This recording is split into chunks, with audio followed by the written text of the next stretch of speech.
Questão número 3. Quando a concordância verbal, assinar a alternativa incorreta. Beleza, então vamos concordância verbal, lembra do verbo, né? Cerca de 100 crianças chegaram ao teatro. Bom, gente, chegou ou chegaram? Aqui você vai concordar com quem? Com o numeral. Chegaram, beleza? Demos um viva os noivos. Quem dá alguma coisa a alguém. Um viva, objeto direto, aos noivos. A mais os tem que virar o quê? Aos noivos. Então, tá incorreta a resposta, letra B. Gente, eu tenho que fazer algumas críticas em relação à banca. Isso daqui não é concordância verbal, tá? Você não vai achar essa regra em nenhuma concordância verbal. Esse aqui é o objeto do verbo, tá? Então, assim, aqui é passível de discussão, sim, tá? Na loja da esquina vendem-se bicicletas. Aqui, gente, você tem que fazer uma análise, tá? Então, vamos lá. Vendem-se bicicletas. Presta atenção. Quando você tiver a partícula C, você tem que ver a transitividade do verbo. Quem vende, vende alguma coisa. Verbo transitivo direto.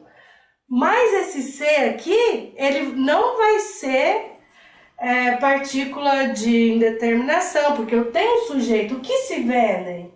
Vendem-se bicicletas. Bicicletas são vendidas. Isso aqui é voz passiva.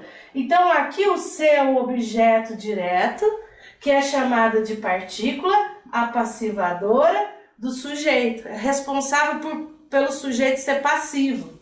E bicicletas, então, é o sujeito passivo. Então, quando eu tiver esse caso de verbo, só vale para verbo transitivo direto ou direto e indireto. Mais a partícula C. E você testar e ver que o sujeito está passivo, esse C é responsável por apassivar o sujeito. Que aí é a voz passiva sintética, ou seja, está sintetizada, resumida pelo C. Tá? Então, o verbo concorda com quem? Com o sujeito. Então, se fosse bicicleta, vende-se bicicleta. Bicicletas, vendem-se bicicletas. Tá bom? Bom, aí, aqui tá correto.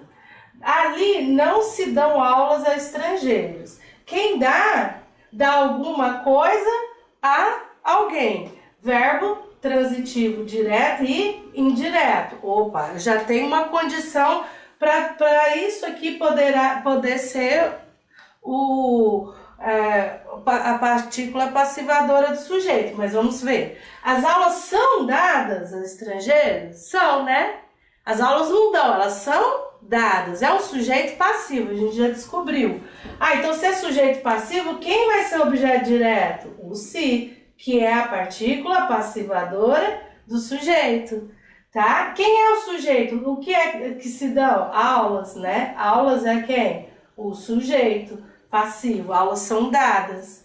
Quem dá alguma coisa a alguém. A quem? A estrangeiros. A estrangeiros é o objeto que? Indireto. Bom, então, a concordância verbal que a gente tem que olhar então o verbo concorda com quem? Com o sujeito. Qual que é o sujeito aqui? Aulas. Então, por isso que tá dão aulas. Se fosse aula, dá aulas a estrangeiros. Então, vamos tentar. Ali não se dá aula a estrangeiros. Ali não se dão aulas a estrangeiro. Note que se eu mudar, né, aulas vai mudar a concordância do verbo. Letra E. A maioria dos candidatos aprovou a ideia. Bom, esse caso aqui, maioria, né, é um sujeito partitivo, uma parte dos candidatos, que é a grande parte, é a maioria, certo? Então, a maioria dos candidatos, aqui é o sujeito. Qual que é o verbo? O verbo aprovar. Quem é que aprovou? A maioria dos candidatos. Núcleo do sujeito? Maioria. Núcleo do sujeito, simples. Bom, o verbo, nesse caso, ele tem duas possíveis concordâncias. Você concordar com maioria, né? Que seria um coletivo, que seria um partitivo, Essas duas coisas dão certo. Então, maioria é palavra no singular, embora a gente lembre um número de pessoas grandes. Ou poderia concordar com candidatos. Então, a maioria dos candidatos aprovou, ou a maioria dos candidatos aprovaram. Bom, qual é a diferença? Tanto faz? Eu tenho duas concordâncias possíveis, mas tanto faz não é tanto faz. Se você concorda com maioria, você realça o fato de ser maioria ter aprovado. Se você concorda com candidatos e coloca aprovaram, você realça o fato de serem candidatos, de quem compõe o grupo, tá? Isso é mais importante o fato de ser candidatos e ter aprovado do que de ser maioria. E aqui é mais importante o fato de ser maioria do que serem o quê? Candidatos. Beleza? Então pense nisso. Concordância verbal pode ter várias maneiras de concordar, mas não é tanto faz. Um realça uma coisa, outro realça outra. Na interpretação de texto vai fazer diferença.